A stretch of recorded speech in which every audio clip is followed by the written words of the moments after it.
short message here before we begin. We at the Corner recently decided to diversify our uploads to multiple channels. So what you're listening to right now is a spin-off show of the Corner which we have called the Scandinavian Corner.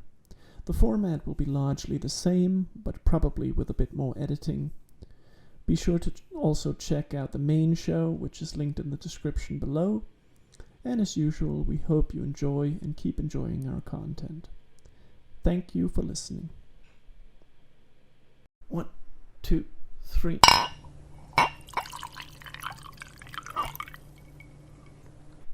And we're live, guys. For an ultra short episode of the Corner here. We can keep it. Hold on, man. We can keep it like at least like 10-15 minutes.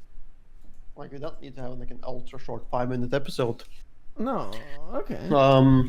Yo, guys, we're online here. Because we were just talking about a very interesting subject: Breaking Bad paralleled to The Wire. We were just talking about making money and the greed and all the shit, right? But the difference though, like I would say, like the biggest difference between the two shows there is that there's a build-up in Breaking Bad, right?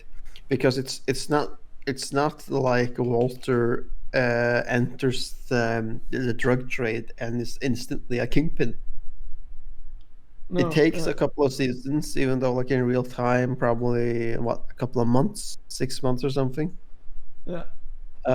Before he reaches that level. But in The Wire, our characters are already established. They're already kingpins holding 4 towers or 4 4 apartment blocks, right? And everything like surrounding these apartment blocks. That's what they own, and all the drugs that is like being sold in these so-called projects, the slums, right? Yeah. So I guess that's the difference. They're already established, and the kingpins in The Wire is actually kind of like in a split I don't know, like split goal as to where they want to go, because we have Avon Barksdale, the one kingpin, who's the guy that says that you just can't plan on contingency for the drug trade, and because how are you never going to be late? How are you never going to be sick? Because that's all it takes for you to be knocked off the throne. That's all it takes for you to either end up dead or in jail, right? Yeah. And he has asserted himself into this, right? And it's like, and he's aware of it, and it's just like, well, fuck it. This is my life. I'll probably die before I'm 45, but whatever, fuck it. Yeah.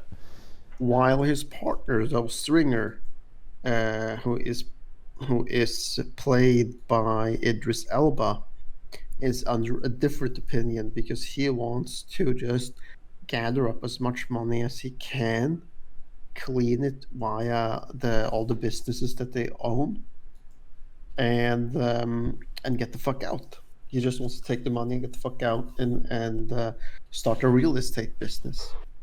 Yeah. Right. And he is trying to convince Avon to join in on this venture, to you don't have to, you don't have to be a banger the rest of your life, homie, right? You can join me, and but still, Avon refuses to go down that path, and it's just saying yeah, well, that's you, man, and this right here is me, yo. Yeah, but what did that have to do with Breaking Bad again? What that has to do with Breaking Bad is the difference, that you have these two, but in Breaking Bad you just have one goal, and that is to be the kingpin and stay the kingpin, right? Walter wants, or at the first, Walter is content, right?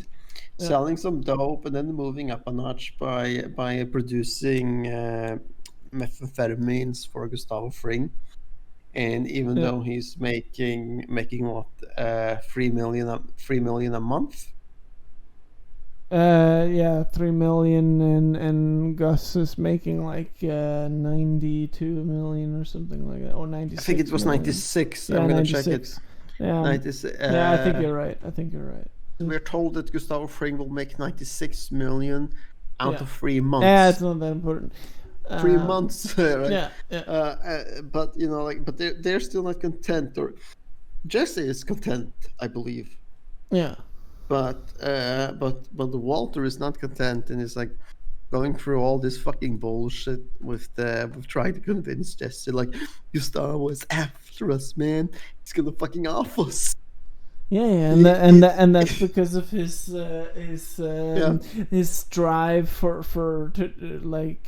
get the kingpin, his drive to reach the top, or subconscious drive to reach the top, which shows his evil character as well. But what the fuck is like so good and written bad about that is that, like, when he finally gets it, and spoiler alert, guys, after he kills Gustavo and gets the kingpin throne, it's nothing of what he thought, because it seems like he has just been so delusional and thought that it will all run on wheels. He hasn't thought about that there is loads of people that needs to get paid for that giant ass machine to keep running. Yeah. Right? Because which is like where Mike comes in and explains it, gotta pay the mules, gotta pay those people and those people and those people. Yeah. And Walter is just sitting there, jaw dropped, with like the biggest WTF expression on his face. Yeah. Right? Because he hasn't expected that. He hasn't thought about that, because he's been too caught up in his own asshole and and too caught up in his own ego to realize all the things that is laying behind, right? Yeah. Because it's like not like a Fortune 500 company runs itself. It's a load of people behind it that keeps the wheel oiled up and ready to go, so that it can run smoothly. Yeah.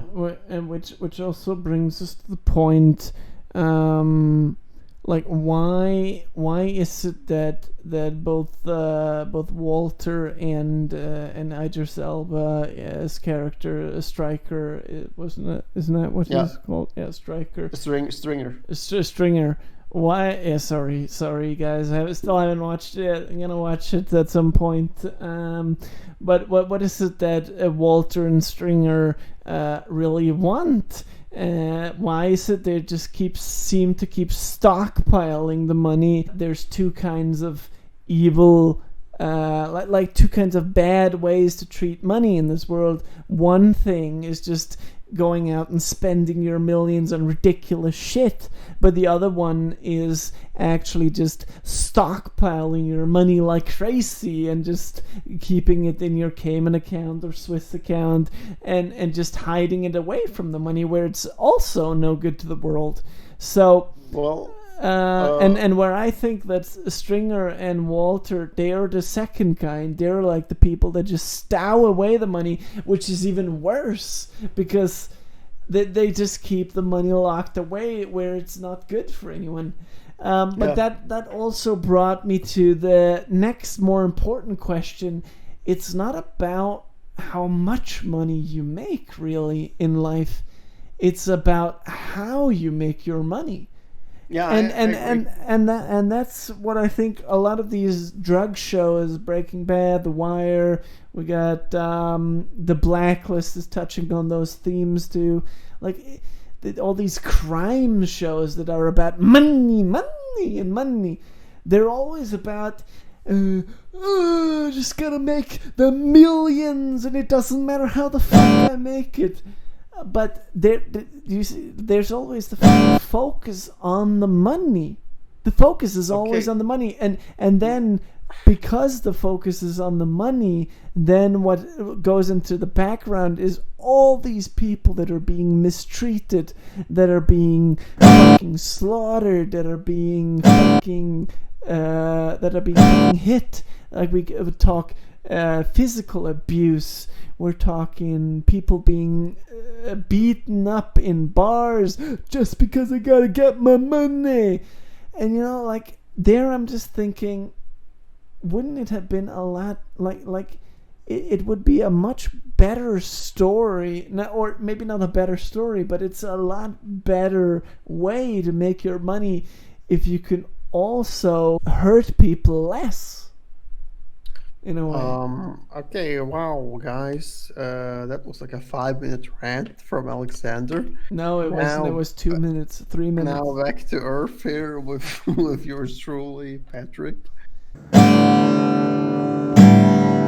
Yeah, comment here from behind the scenes. It was about 2 minutes and 30 seconds. Man, I gotta like back,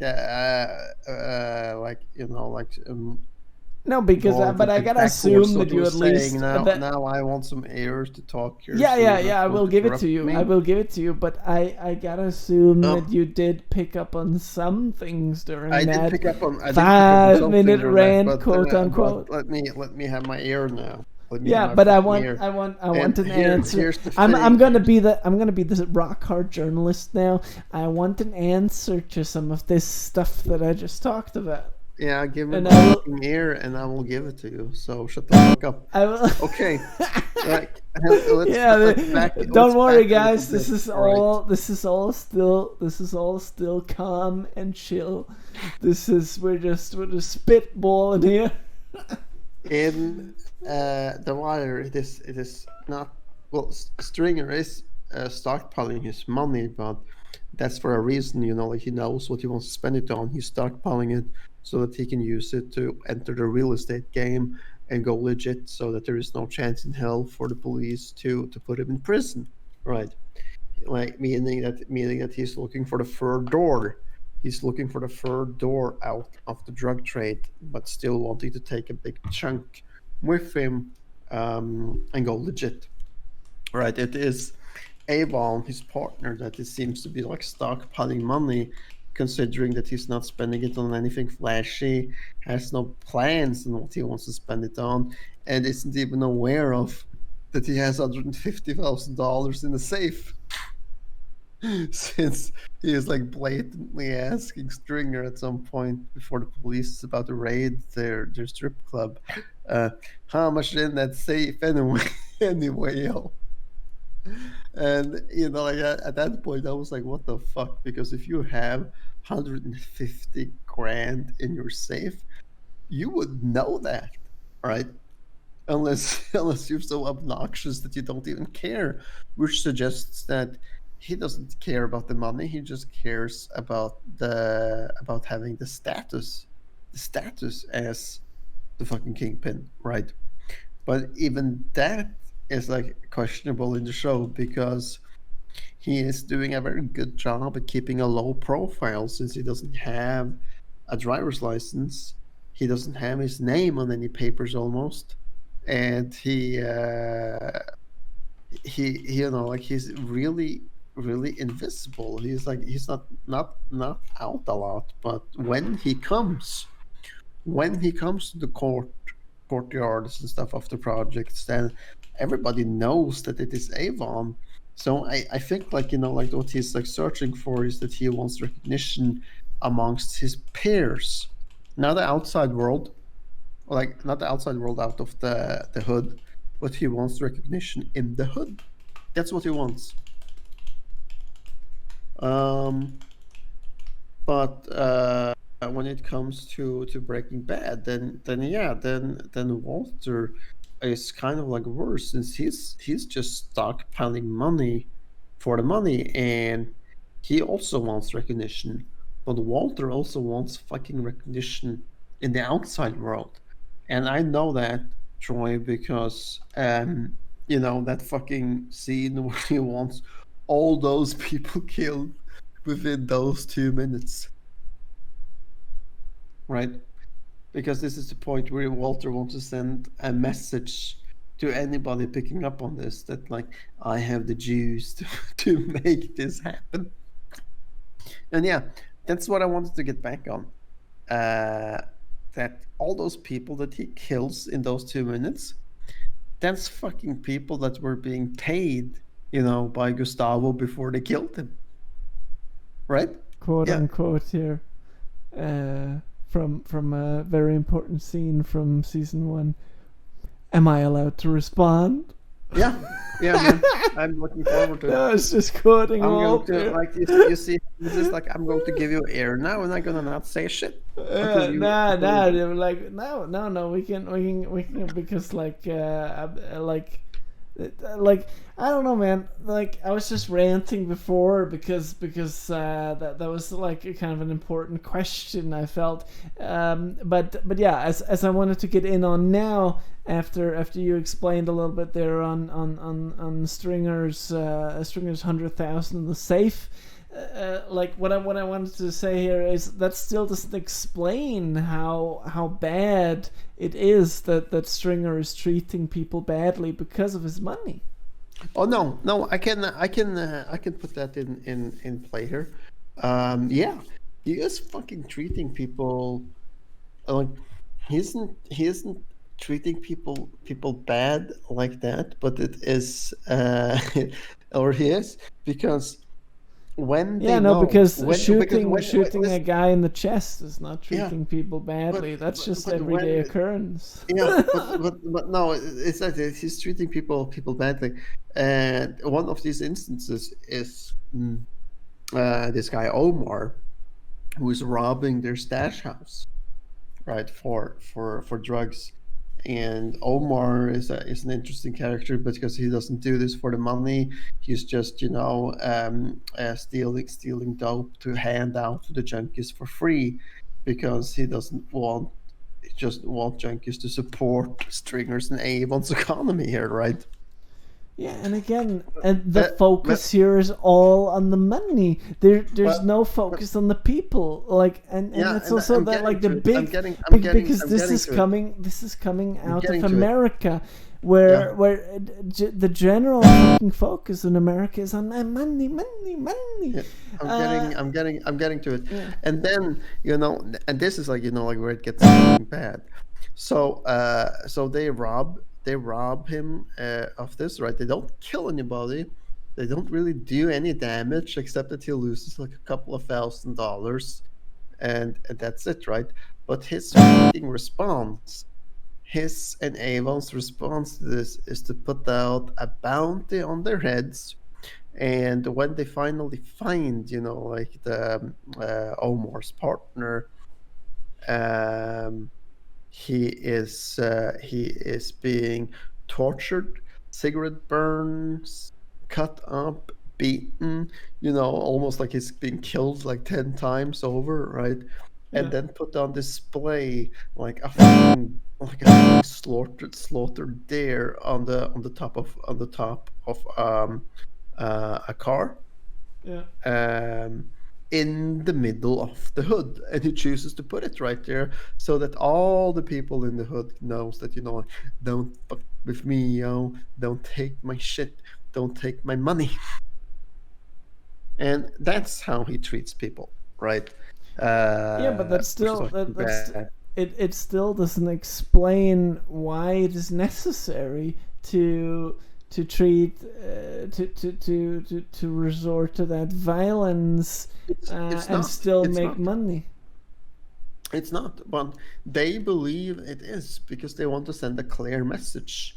And like maybe the violence is necessary. I don't know, because they're like explaining it a couple of times in the show. That they need to do this shit to send a message, or else they're going to look weak to a rival gang who would take it as a token of weakness, that like that they spare that guy or whatever the fuck, right? Because it would be like, yeah, they're growing soft, we can move in now and just kill everybody and take their turfs, right? because that's how it is. They're Yeah, they're fucking but ruthless in the drug trade. that's also one thing. But is it enjoyable to them? I'm I'm really wanting to say yes, because if it wasn't, why the fuck would they do it? But it could also be that they're just this desperate to keep the throne, right? And like before But the thing is, if it's enjoyable to them, that means they're a bunch of psychopaths, because yeah. the definition of a psychopath Yeah. is that you enjoy killing. Like I don't know if they, because like they never show expression of like that they enjoy it per And se. that But in turn would mean that it is actually quite far from the real world. It is as far from the real world as you can get, actually. yeah, but this is like it's based on real fucking events. Have you ever met a psychopath? No. No, me neither. So, like, no. for us, it is as far away from the real world as it can get. I don't know. I don't think that it is enjoyable, but they just do it because they feel like it is something that is necessary to do, right? But like I'm just feeling like they take it a little bit too far. But maybe that is also like how it goes in real life. Yeah, because eventually, man. Wait, let me finish. And eventually, because it becomes like like, oh shit, the police is onto us, they're investigating us, and then they start talking with the lawyer. The lawyer said, okay, who do you think could hurt you, or who is there a chance that could be talking into by the police to snitch on you, whatever, right? And then the lawyer leaves the room because he doesn't want to be complicit. But it is like, what the fuck? And then they decide to clean house and kill everybody that they think is a potential threat. Not that is a threat, but could be a potential threat. Yeah, but all this just shows up how fucked up this universe this fantasy. No, not fantasy, but this universe of The Wire actually is, because it's not a fantasy.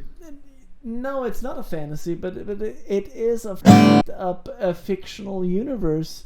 Just like Breaking Bad is, and it's still based on like real events, and the years in Baltimore where shit was on the highest fucking level possible, where they had like 400 murders a year, and all gang-related killings.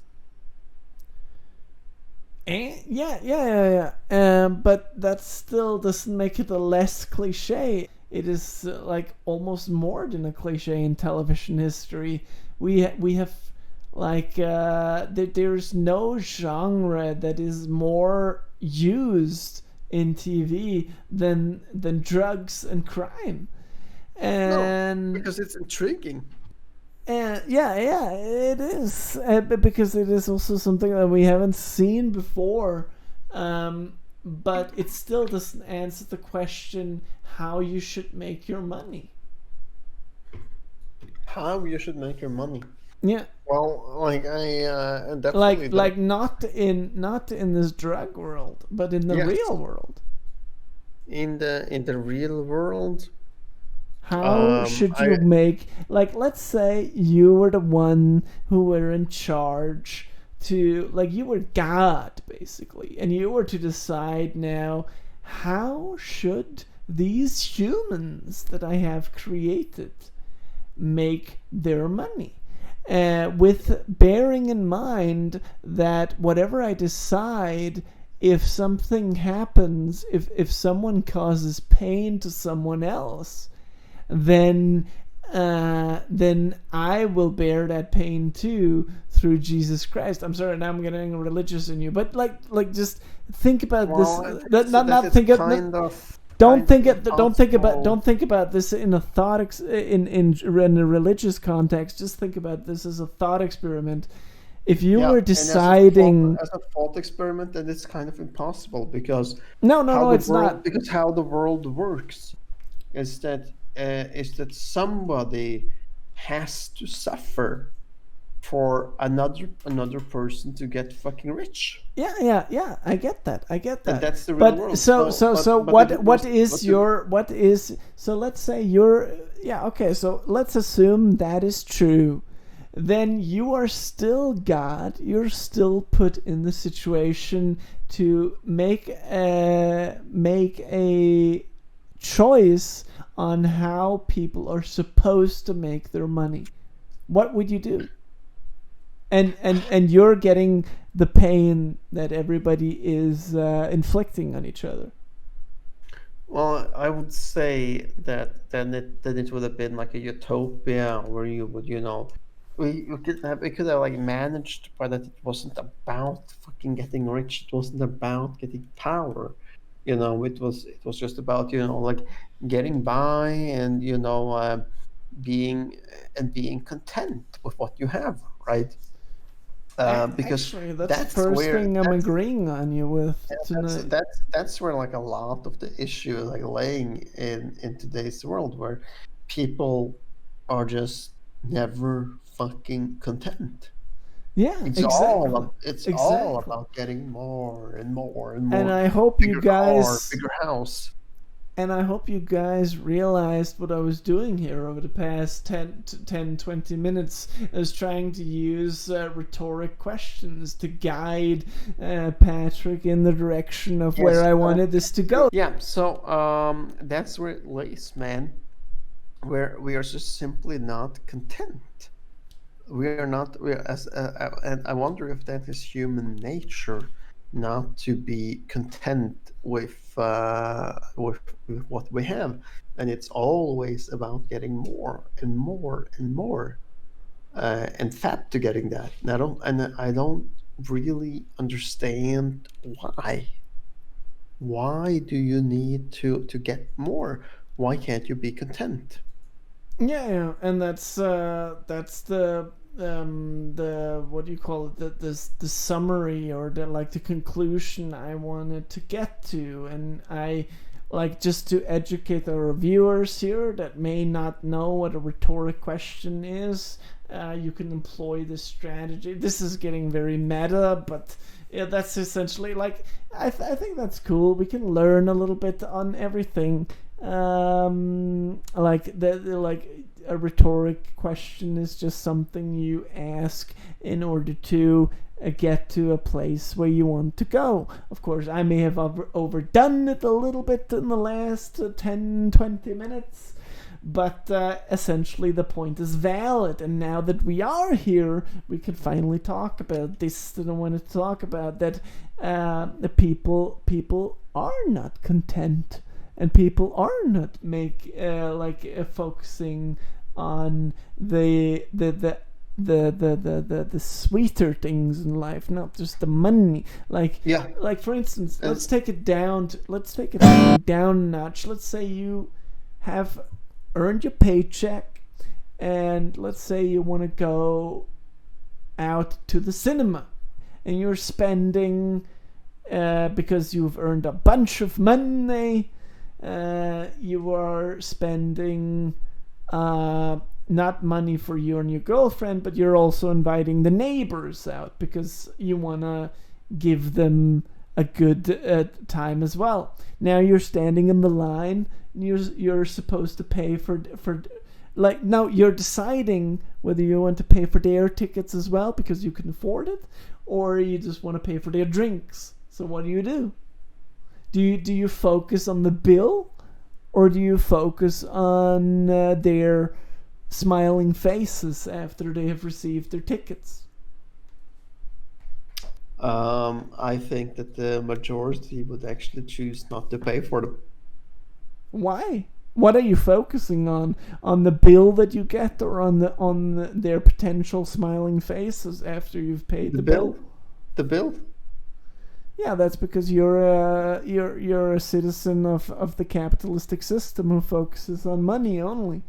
Yeah, but then that's the evil in this world that I'm talking about. But I also have it like like they're inviting me out. If I was the neighbor and they invited me out, I would also like kind of like fucking expect them to pay for it.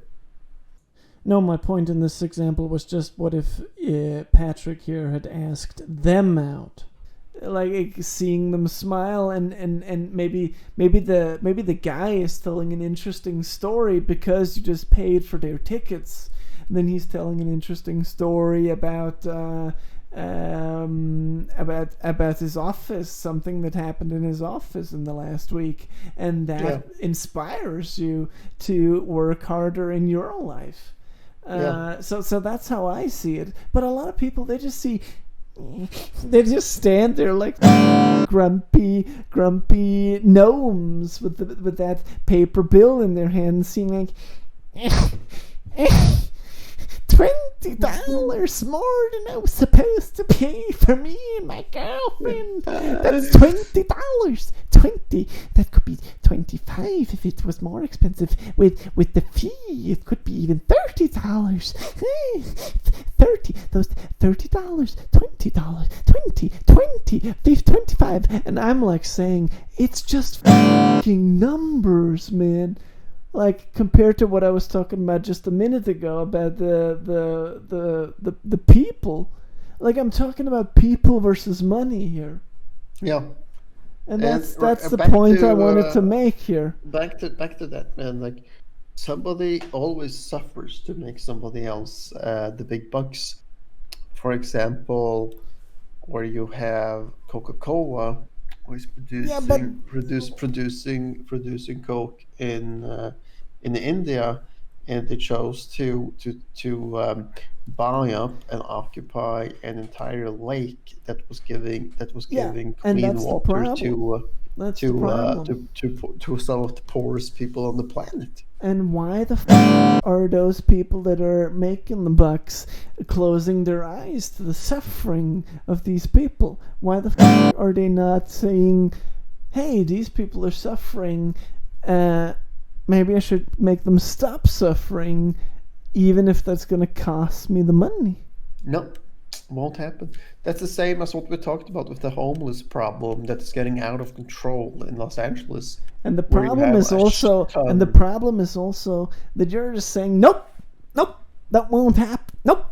Like all these other fat rich bosses in this world who are just like sitting there with their fucking stiff asses in their fucking seats, being like stuck up son of a bitches. So like, yeah, like that's, I don't know, man. Like if I was stuck up like that too, I would just say, thank you for listening in, guys, to this episode. I hope you learned something from this, and I would end it right here because I'm seriously tired of talking about this subject before we end with you now, because Can I say something for 2 minutes before you end it? Yeah, because I'm not stuck up, so yeah. And and you also have like the same with Apple, where that's using a shit ton of cobalt to make the iPhones, right?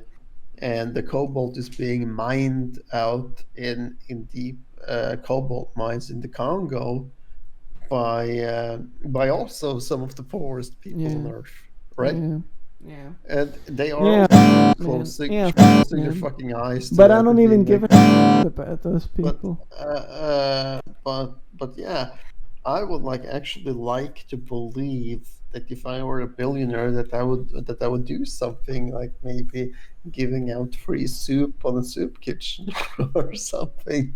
But I don't like the fact that you laughed at that comment, though.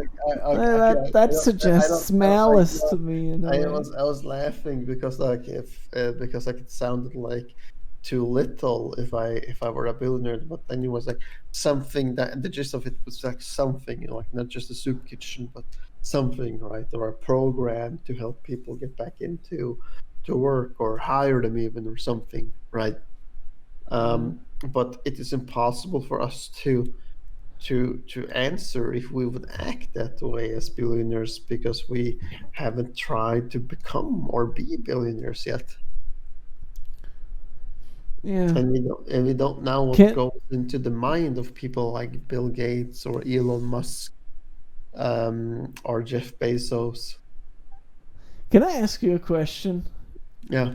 Can you rant for 2 minutes on something that doesn't have anything to do with money? Sure thing. So, Well, like, I I'll will get to it, man. time you, but like I will be I'll get to it.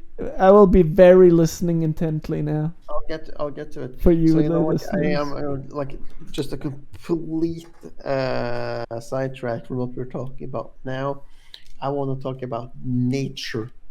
And if you guys like ever go to a nature, you No. should Actually, yeah, you should you you can should talk. Okay, hold definitely. on. I'll mark that down here. I got a better idea now for you guys. Hold on. This is gonna be epic. This is gonna be unique out there. So I'll mark down. You will talk about nature after this, but before that, I want a 2 minute rant. You talking about The Wire, v Breaking Bad, without talking about money or drugs or violence. Yeah, well, okay, fine. Let's go.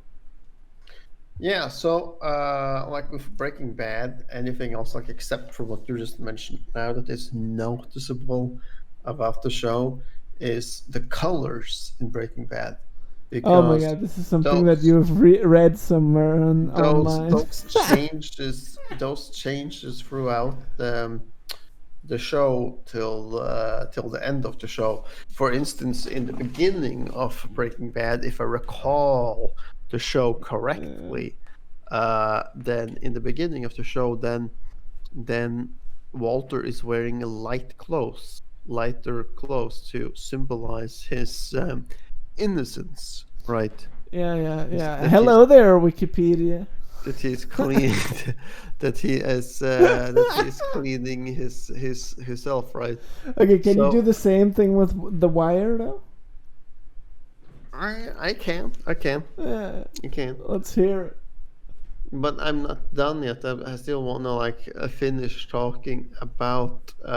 No, because people can just Google themselves to that. I mean, I'm Googling it right now. Yeah, Color but it's easier. symbolism. It's easier for me No, to got it talk right about it. here. Oh, Colors, right. Breaking Okay, so Bad. in the beginning, Walter White wears nothing but a green cooking apron and white underwear when he goes cooking in the RV. That's funny. But yeah, I can do the You same. can I can do. listeners, you can just tune into breakingbad.fandom.com /wiki/colors, and you will have a long article describing all this crap. Yeah. So let's Okay, talk I about The will. Wire now. Okay, The Wire. Anything else than what we have already talked about that is worth mentioning is the aspect from the police, which is like really admirable, because The Wire has to be like one of the first shows that is like showing the whole deal and all the red tape that you have to go through as a police detective in America in order to make a case, in order to make anything happen, right? Because there's so many Yeah, people, it's so many people up the chain that you have to police, right? And it's all about statistics. It's all yeah. about looking good and all that stuff, right? Slightly touching on the violence subject though, but yeah. Let's keep going. Yeah. So like this is like a really carefully thought out process when they made the show, and also the struggles that they're going through, to get from point A to B within the police, right? Yeah, And that's like the first thing that is like really admirable with the show, and showing like all the processes and procedures and stuff regarding this, and how accurate it is. But the second thing that is maybe even more even more admirable than that is when they show in season 4, I believe, um, the point of view from the kids growing up in this environment in the hood, right? Because they don't have the same advantages as as a kid growing up in the suburbs, right? Or with no. like with um, sorry if I touch down on the money subject again, but with but with parents, that are stable, Yeah. and because like that has a huge impact on a kid to grow up in. Because if you grow up in the hood in this environment, you're likely to stay there, right? You're likely to stay there because like then that's eventually going to be all you know. You're going to like, fuck it, you are not going to go to school because you don't have parents there to raise you, right? Yeah. So instead, you're just going to be there, laying in bed, and then see your home and see your friends, like doing some bad shit in the courtyard, right? Sorry for laughing, but Yeah, and that's I that's the actually don't. truth. I don't think this has anything to do with money. Actually, this is more Yeah, like the neglection of yeah, parents and their yeah. kids. So It, like yeah, it can it, be caused by money, but yeah, we're focusing more on the people here. and So I'm like like sorry if the spoiler for you, Troy, but I still like gotta mention it yeah, because like like so, it's yeah. such a good fucking depiction of it in The Wire, because you have one of these kids, right? Um, that gets adopted by a police chief or a police major or something, right? And then going from the hood, right, into a stable family, right? And all of a sudden, like, all this shit stops, all the shit stops, and it's no longer a life where you don't have any direction. Instead, you all of a sudden have now a foster care father, like the police chief here, that is like saying, you have two options in life, right? You can either stay where you're staying, and you can end up like your friends, dead or in jail, right, at some point. Or Mm. you can actually do something, right? You can do an effort, you can go to school, you can make something of yourself, or like do anything you want. And that's what happens. Mm. That's what happens. And he understands this. And that then Yeah. that's and then like then you can like see, like, like the fucking difference that they have. Seems like The Wire is actually a pretty well-rounded show that it focuses on a lot of aspects actually. Yeah. So you Uh, can you see the difference, where like a kid who is forced to grow up in the hood, like he sure, there is a possibility that he will get out of it, that he will make something of himself or go to school, but it is really, really, really slim, right? yeah, Because in that position, you don't you don't see other options. You get blinded, right? yeah, But like a person giving, and I think, like, like that's also like a part of this depiction that was like so great, because the kid sees it. He sees it like, oh shit, I do actually have other options in life. There is yeah, another way. yeah. Wow. Yeah, that's another shout out, I think, to all the people that haven't watched The Wire, including myself, who's only watched the first episode. Go watch the show, man, because like it seems like a very versatile show, Yeah, after all. definitely, But definitely. but yeah, so the last topic that we wanted to talk about, I guess, was nature. You seem to, Yeah, like, like, I'm just going to mention this shortly, since I guess like I've been ranting a little bit about The Wire now. yeah, but that's Uh, fine. Didn't get in on the topics money, drugs, or violence, which are the cliches of the TV genre as I see it, because yeah, those three terms, violence, money, and drugs, seem to be recurring themes all over the place, and I welcome all TV shows that just strive a little bit away from those topics. yeah, That's always original, I think. So yeah, good. Let's talk about so I'm gonna mention a little bit like travel advice to Norway. If you're like going sightseeing and wanting to see some nature, I can admire. I could recommend seeing the canals in Telemark. And this is no advertisement or anything. Just if anyone was wondering. And I can recommend going to Jostedalsbreen, which is like one of the biggest national parks in Norway with a big ass ice. What's the word in English for isbre? You know. I don't know. Think it's like ice. Something like what did you say? BR what? Isbre. Yeah, BR glacier. Like in glacier. Bravo Like Bravo the Bravo English, Ralph. What? The English word is glacier. Ice glaciers. Oh, okay. So that's, if you go, thing we should have ironed out. Well, I mean, we can put this in there as well. Like, what is actually like? Do you know the military alphabet? Yeah, I know the phonetic alphabet. No, the military alphabet. Yeah, that is the phonetic alphabet. No, Alpha, Bravo, Charlie, Delta, Echo, Foxtrot, Hotel. No, it's not the phonetic alphabet. Yes, the phonetic alphabet is no it is. You want to bet?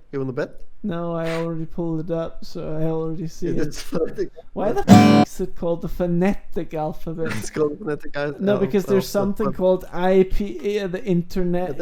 Anyways, if you go to Jostedalsbreen, remember to go with a guide, or else it is a big possibility that you will fall down one of these glaciers, and you will not be found like a lot of tourists that are first surfacing now, that has been laying dead and rotting since early 1900s. So be sure about that. Except for that, then like go see Geirangerfjorden, which is also like one of the most beautiful places in Norway on the west coast. And then you have Lofoten in North Norway, where you have a chance to see the aurora borealis, catch some big ass cog. You can see those in Tromsø as well, can't you? Yeah, and seeing some big blue whales, and a lot of hiking in these beautiful mountains. And that's just like, that's like what I wanted to end the podcast. Yeah, with, I want now we gotta get in on this clarification between the military phonetic alphabet and the international phonetic alphabet.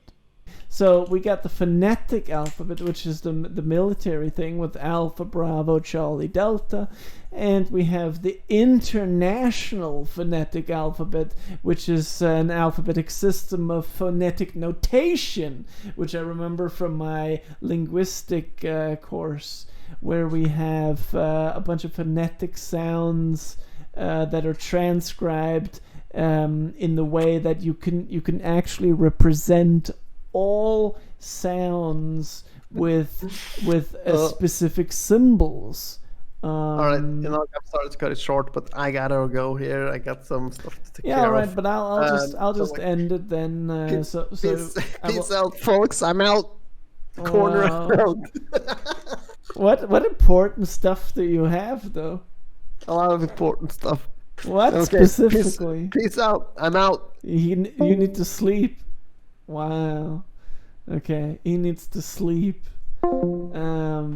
Anyway, yeah. So while he has gone to bed, without really saying why, without really admitting to it, I will just go through quickly this international phonetic alphabet, which is a linguistic term where you basically can transcribe every single sound in the world, not just every letter in every specific alphabet. Like the Western alphabet, you have the Chinese alphabet, you have a whole bunch of others that I can't remember right now. But all these sounds that are in these different alphabets can be broken down to a common alphabet that is known as the International Phonetic Alphabet, which has sounds like the most typical sounds are the P, T, and D sounds. That's your plosives right there. Then you have nasal sounds, which are M, and sounds, which are basically through the nose. Then you have here I see we have something called tap or flap. I don't really know what that is. Can't really remember.